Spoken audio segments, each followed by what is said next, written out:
नमस्कार, आपल्या चॅनलवरती सर्वांचं अगदी मनापासून स्वागत आहे। आज आपण बनवणार आहोत बटाट्याची अतिशय चविष्ट, खमंग आणि झटपट तयार होणारी ही भाजी। ही भाजी भाकरी, चपाती, पुरीसोबत, भातासोबत खूपच छान लागते। अगदी सोप्या पद्धतीने ही स्वादिष्ट भाजी कशी बनवायची ते पाहूया। त्यासाठी सर्वात आधी आपल्याला एक वाटण तयार करून घ्यायचं आहे। त्यामुळे कढईमध्ये काही जिन्नस आपल्याला खरपूस असे भाजून घ्यावे लागणार आहेत। तर सर्वात आधी इथे मी 4 ते 5 हिरव्या मिरच्या टाकलेल्या आहेत आणि ह्या हिरव्या मिरच्या आपल्याला थोडंसं तेल टाकून चांगल्या अशा भाजून घ्यायच्या आहेत। डाग पडेपर्यंत या मिरच्या भाजायच्या आहेत, म्हणजे भाजीला अजिबात उग्र वास राहत नाही हिरव्या मिरचींचा। मिरच्यांना चांगले असे डाग पडलेले आहेत। आता या हिरव्या मिरच्या आपण एका प्लेटमध्ये काढून घेऊयात। आता याच्यामध्ये आपल्याला खोबरं भाजून घ्यायचं आहे।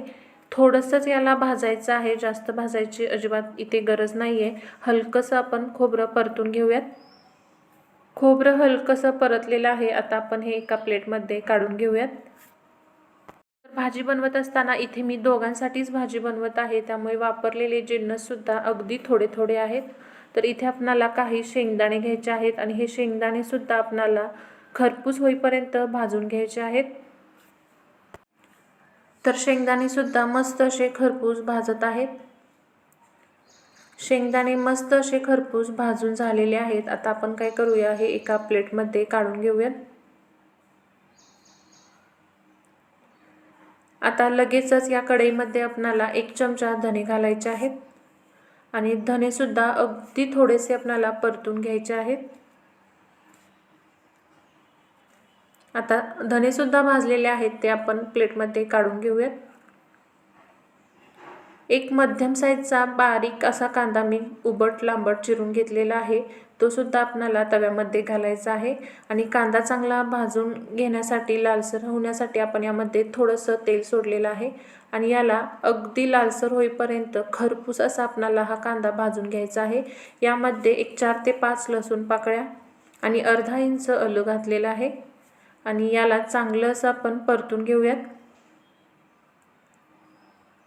तर इथे तुम्ही बघू शकता, कांदा सुद्धा आपला लालसर असा भाजला गेलेला आहे।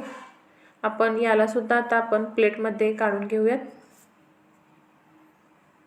तर इथे आपलं हे सगळं जिन्नस भाजून तयार झालेले आहेत, हे थंड होऊन देऊयात, तोपर्यंत फोडणी टाकून घेऊयात। आता लगेचच गॅसवरती कढई ठेवलेली आहे आणि कढईमध्ये आता आपण तेल टाकूया। याच्यामध्ये 2 चमचे तेल टाकलेलं आहे। तेल चांगलं गरम झालेलं आहे। यामध्ये अर्धा चमचा मोहरी टाकू।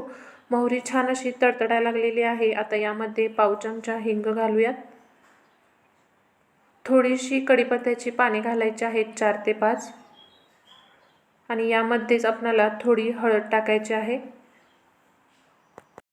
फोडणीमध्येच आपल्याला आता थोडीशी बारीक चिरलेली कोथिंबीर सुद्धा घालून घ्यायची आहे आणि इथे मी बटाटे मस्त असे चिरून पाण्यामध्ये भिजत ठेवलेले होते, ते बटाटे आता आपण या तेलामध्ये टाकून घ्यायचे आहेत आणि या बटाट्यांना आपल्याला हलकंसं असं तेलामध्ये परतून घ्यायचं आहे। आता हे बटाटे आपण हलकेसे मस्त असे हलवून घ्यायचे आहेत। तेलामध्ये परतून घेतल्यानंतर यामध्ये आता आपल्याला थोडंसं पाणी टाकायचं आहे आणि आपण जे वाटण तयार करायसाठी भाजून घेतलेलं जिन्नस होते, ते सगळं आपण आता मिक्सरला छान असं फिरवून घेऊयात आणि या पाण्याला उकळी येत आहे तोपर्यंत आपण वाटण तयार करून घेऊयात। तर हे सर्व जिन्नस आपण एका मिक्सरच्या भांड्यामध्ये काढून घेऊयात आणि याला छान असं मिक्सरमध्ये फिरवून घेऊयात। हिरवं वाटण आहे, त्यामुळे कोथिंबीर अगदी गरजेची आहे।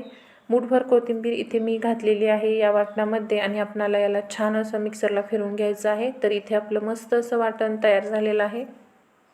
आपलं वाटण तयार होत आहे तोपर्यंत इथे बटाट्याला सुद्धा छान अशी उकळी आलेली आहे आणि हे जे वाटण आपण तयार करून घेतलेलं होतं, हे आता आपण या बटाट्याच्या मिश्रणामध्ये घालून घेणार आहोत। हा बटाटा एकच नंबर असा लागतो चवीला, नक्की ट्राय करून बघा। तर आता इथं मी हे सगळं जे वाटण आहे ते यामध्ये घालून घेतलेलं आहे आणि एकदा याला हलकंसं असं तळापासून हलवून घ्यायचं आहे। आता याच्यामध्ये आपण राहिलेलं सर्व वाटण टाकून घेतलेलं आहे आणि याला छान एक अशी उकळी सुद्धा आलेली आहे। चवीनुसार इथे मीठ घालायचं आहे आणि झाकण लावून आपल्याला मंद आचेवरती छान असा बटाटा शिजवून घ्यायचा आहे। आपली बटाट्याची ही भाजी खाण्यासाठी इथे तयार झालेली आहे. बटाटा एकच नंबर असा लागतो. आपण चांगला असा बटाटा शिजवून घेतलेला आहे. हे बघा, बटाटाही शिजलेला आहे. मस्त अशी आपली बटाट्याची भाजी इथे तयार झालेली आहे. रस्सा जास्तही घट्ट करायचा नाही. घट्ट रस्सा अजिबात चांगला लागत नाही आणि याची टेस्ट खरंच अप्रतिम अशी लागते. तर आपली ही बटाट्याची खमंग चविष्ट अशी भाजी तयार आहे. ही भाजी तुम्ही भातासोबत, भाकरीसोबत, चपातीसोबत खाऊ शकता. ही रेसिपी तुम्हाला आवडली असेल तर व्हिडिओला लाईक करा आणि तुमच्या मित्रमैत्रिणींना, नातेवाईकांना जरूर शेअर करा. अशाच सोप्या चविष्ट रेसिपी पाहण्यासाठी माझ्या चॅनलला नक्की सबस्क्राईब करा. पुन्हा भेटूया अशाच नवीन रेसिपीसोबत, स्वादिष्ट रेसिपीसोबत. तोपर्यंत धन्यवाद.